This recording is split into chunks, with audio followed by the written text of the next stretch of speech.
Oke, ya kembali lagi. bentar ya.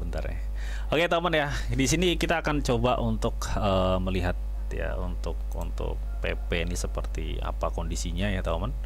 Terlepas tadi kita udah melihat beberapa yang lainnya seperti Morpho dan Bitcoin ya. Nah di sini teman ya, ini menurut gue pribadi seperti yang udah gue bilang ke teman-teman semua ya, bahwa apapun yang terjadi kemarin untuk PP, kemarin kita udah targetin PP itu di kepala 38 ya. Ya, kepala 38. Nah, kemarin nyampe nggak Bang kepala 38? Nyampe dong. Jadi buat teman yang kemarin udah pasang jaring di kepala 38 atau di kepala 0,4 ya. Kemarin kan gue udah infoin ya di 0,38 sampai 0,4. Nah, kira-kira lu udah cuan berapa sih kalau lu kena di 0,38 kemarin? Di harga sampai harga sekarang lu udah cuan sekitar 9,76 ya. Itu kalau lu kena di 38. Kalau lu kena di kepala 4 kemarin, itu lu udah cuan berapa sampai harga sekarang? Baru 5,70% ya. Artinya cuan segini tuh lumayan men, lumayan ya. Lu sangat lumayan banget ya tahun. Di spot market kalau modal lu besar juga cuan 5%, 9% juga lumayan ya. Kalau di future lu leverage misalkan katakanlah leverage 20 atau 30 kali misalkan ya, itu udah lu cuan berapa gitu. Jadi ini cukup lumayan cuan segini tuh. Nah, tapi kita nggak bicara itu, tapi kita di sini lebih melihat apakah ini memang bener-bener untuk PP itu udah di supportnya Bang. Gue pikir yes. Makanya kemarin itu pas di video reguler gue jelasin nih, kalaupun memang nanti PP ada kenaikan, gue pikir dia akan ngebidik level sini nih. Nih, level kepala berapa? 4 berapa ini teman? Dia akan menuju di 40,004 ya, kepala 4. Ya ini bisa 48 sampai di 52 ya, 48 sampai 52. Jadi di area kuning ini sebenarnya di sini nih. Ini yang akan dituju oleh PP untuk kenaikannya. Karena gue pikir ini PP itu disupport men. Dia udah disupport. Terlepas nanti dia konsolidasi ya. Konsolidasi pun gue pikir dia masih sangat kuat bertahan di kepala 4 ke bawah itu 439 38 tuh sangat kuat banget di area sini nih. Pokok di area kuning ini PP itu sangat kuat banget. Tuh. Sebelum area kuning jebol ini gue pikir masih aman ya. Ini terbawahnya untuk area kuning ini, area supportnya itu sampai mana? Ini start area kuning itu di 39 sampai di 36. Jadi selama area 39 sampai 36 itu belum mampu di breakdown, PP masih aman men. Kalau itu di breakdown wassalam. Ya, itu seperti itu. Nah, apakah memang benar Bang ini menurut lo akan ada suatu kenaikan? Ya, gue pikir dia udah disupport. Jadi kita tinggal tunggu news atau katalis yang bisa memicu volatil pergerakan up untuk Bitcoin. Otomatis ini nanti akan ngikut ya.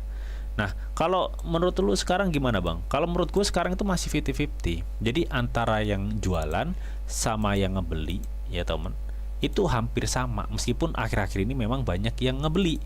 Alhasil marketnya apa? Marketnya kalau lu lihat sekarang itu marketnya mengalami suatu kenaikan ya. Tapi keseluruhan ini masih 50-50 kalau menurut gua. Jadi antara pembeli dan penjual itu masih sama. Alhasil apa? Market terkonsolidasi di sini-sini aja. Jadi market belum dia udah disupport nih. Harusnya kan kalau kasarnya, pola kasarnya kan seperti ini men. Kalau udah disupport kan berarti kita tinggal tunggu naik tuh Bang. Bukannya begitu ya? Iya, memang gitu. Kan kasarnya tuh begini kan polanya itu. Nah, kasarnya kan polanya seperti ini. Tapi kan untuk dia mengalami suatu kenaikan ini kan di sini butuh drama ya. Diturunin dulu, naikin dulu, turunin dulu, naikin dulu. Penentunya apa? Penentunya nanti banyakan demand apa yang banyakan yang mau nge-sell. Kan itu ya. Nah, di sini juga yang gue lihat untuk stok RSI-nya. Nah, stok RSI-nya di sini kita lihat teman-teman. Ya, ini benar-benar udah apa namanya? Udah bentuk W ya. Namanya udah bentuk W dan dia posisinya udah benar-benar di dasar. So kalaupun memang short termnya akan ada turun, no problem sih kalau menurut gua. Intinya di time frame 1 hari kita tinggal tunggu gini. Nah intinya itulah pokoknya. Intinya itu. Makanya beruntung banget buat teman-teman yang kemarin udah cerok di kepala 38 ya. Cerok di kepala 38 itu lumayan itu nanti kalau memang dia bisa ke kepala 48 di 46 sampai di 52. Intinya seperti itu. Itu target pertama kita teman ya. Di arah sini nih targetnya. Kalau misalkan ya Ini target kita ya. Target kita kenaikan PP ya, itu di mana? Di sini nih, start ya. Di sekitar 48 sampai 52. Itu target kita. Ya, kenaikan berikutnya. Oke. Gue pikir ini tinggal tunggu naiknya doang, men. Ini udah di bawah, ini kesempatan banget sebenarnya. Kita udah di nih, MACD-nya MACD-nya ya, kita lihat tuh MACD-nya. Nah, kemarin kita belum lihat kan, belum lihat akan ada tanda ini, sudah hampir nampak nih ya. Kita tinggal tunggu persilangan golden cross-nya di sini, baru dia akan gini, boom, gitu. Oke. Jadi artinya apakah sekarang itu worth it bang buat kita cicil? Worth it. Gue bilang worth it. Harusnya sih di kepala 38 kemarin ya, sesuai target kita kepala 4 sampai kepala 38 ya. Tapi apakah sekarang itu worth it? Gue pikir worth it, masih worth it. Karena posisi kita itu masih di bawah, men. Posisi kita itu masih di bawah banget.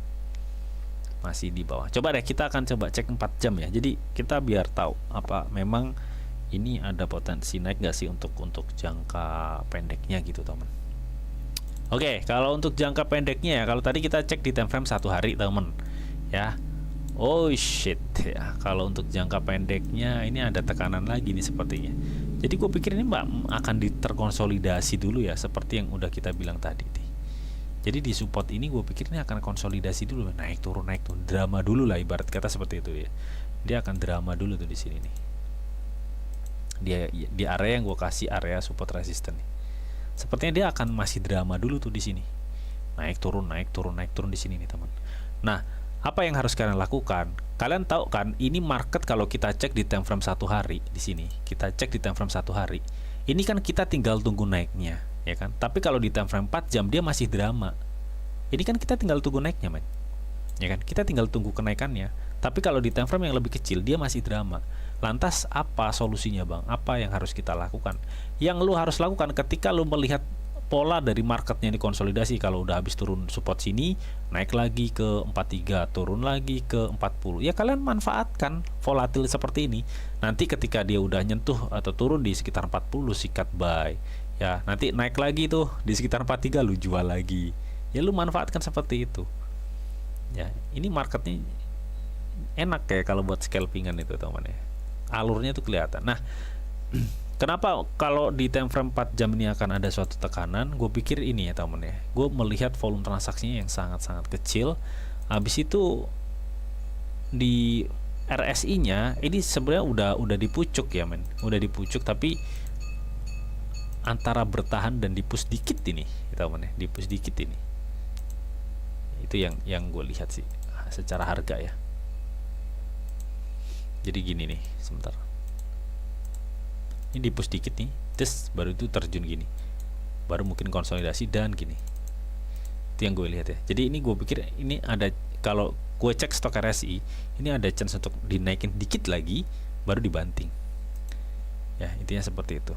Ya jadi gue pikir kalau gue melihat dari pergerakan candlenya ini, ya gue pikir ini kan gini loh cuy, pergerakannya cuy. Ini kan gini nih, ya kan nih. Tadi kita cek di stok RSI-nya kan dia akan dinaikkan dikit lagi ya. Dinaikkan dikit lagi baru dibanting kan. Jadi gue pikir akan seperti ini. Nih. Ya kan? Ini akan dinaikin sedikit lagi nih. Baru dibanting lagi nih. Gitu. Jadi ini polanya masih di situ-situ aja gitu loh. Jadi dia masih terkonsolidasi di situ-situ aja.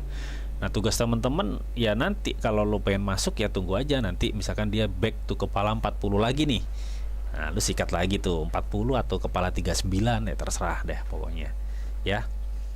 Pokoknya di area biru ini, di area yang biru yang bawah ini ya lu sikat lagi. Sekarang kan masih di tengah-tengah, tunggu aja, tunggu. Ya, mungkin dia mau dipush ke atas dikit di 43 habis itu dibanting lagi gitu. Jadi memang prosesnya seperti itu. Tapi yang paling enggak kalian tahu kan posisi dari stok RSI, posisi dari grafik di dalam time frame 1 hari. Ini benar-benar kita tinggal tunggu up-nya doang. Kalau tadi di time frame lebih kecil tuh lebih ke dramanya lah ya, naik turunnya intinya seperti itu sih. Oke teman, ya jadi mudah-mudahan ini bisa menjawab ya bagaimana untuk pola-pola pergerakan dari si market PP teman. Oke ya, mudah-mudahan teman-teman bisa memahaminya atau bisa paham ya teman. Nah berikutnya apa bang? Berikutnya sebentar tadi ada yang request apa ya tadi ya? ETH ya, ini dari Mas Jepret Video. Dari Andi Family PP Bang, udah ya. Ini kita cek ETH nih ya dari Mas Jepret Video nih.